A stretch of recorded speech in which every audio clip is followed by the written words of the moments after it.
Hope you had a blessed Thanksgiving with all your family, friends. After being at the bazaar down in Elgin, I got to go back and to my parents and see some of my family. My sister with my niece and nephew were there. My nephew Luke, he's 2 years old. And the best part about Thanksgiving meal for him is the meat. Doesn't matter what kind, as long as it's meat. Turkey, pork, beef, he likes it all. Then, of course, he has to finish the meal with cream. Whipped cream or ice cream, they're all good for him. But now that Thanksgiving is over, it's time for Christmas. Of course, that means all sorts of things to our world around us, right? Shopping and planning and baking and parties and cookies and Santa and gifts and decorating and stressing. Or at least that's what the temptation of the world seems to lay before us. Actually, before we reach Christmas, we have these 4 weeks of Advent, which are meant to be quite different than that. Advent is supposed to be a time of expectant waiting, of hopeful anticipation, of cheerful preparation for God breaking into our lives. So, if we just look at the readings that we have this weekend, we don't really see a direct reference to Christmas yet, even though it might feel like it outside. The closest we get is in the first reading from the prophet Isaiah, who talks about days to come, when the word of the Lord would come forth, a prophecy foreshadowing Jesus' coming.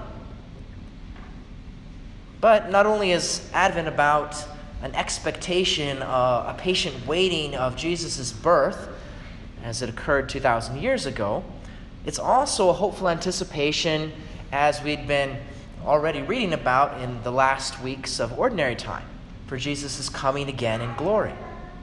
Advent reminds us to be ready. Because God knows that we can often get distracted by many of the tasks that we have to do every day, even those things that are really good and necessary. But through them, we might not always be able to pay attention to the most important things, relationships with others and with God himself. So Advent is this time just before Christmas to call us back to him. And Jesus warns us in the gospel to stay awake, for you do not know when the day the Lord will come. And he uses an example from the time of Noah. It says that when Noah's neighbors paid little attention to God, especially leading up to the flood, and so they were unprepared and end up being washed away. We, too, can get very busy, just like them. They ate and drank and married, they said. They worked in the fields and at the mill.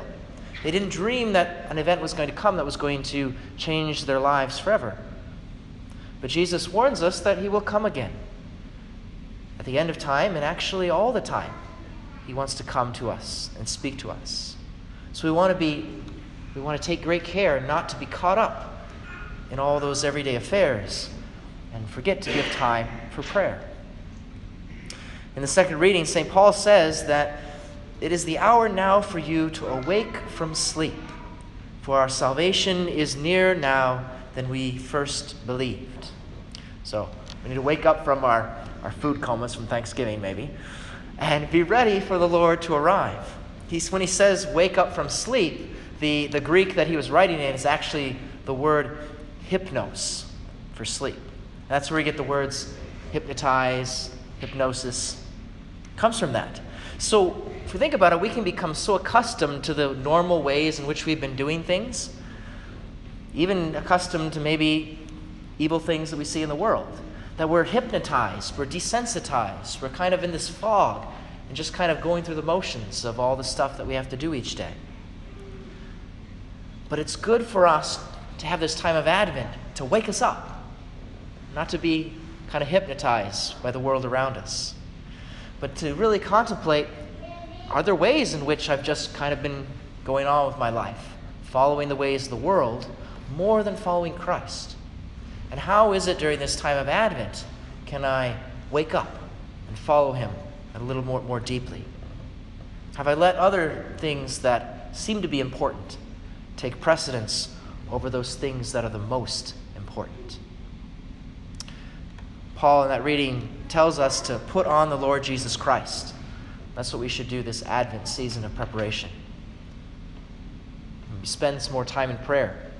Read from the Scriptures or use some Advent reflections. We have some of our reflection books you can find in the back if you want to use those. Maybe come to a daily Mass here and there during this season. Advent isn't so much about the shopping and the stressing and the planning or the buying, but rather Advent is about expecting and waiting, hoping and praying. If we're sick of Christmas before December 25th, it means that we probably haven't been doing Advent right.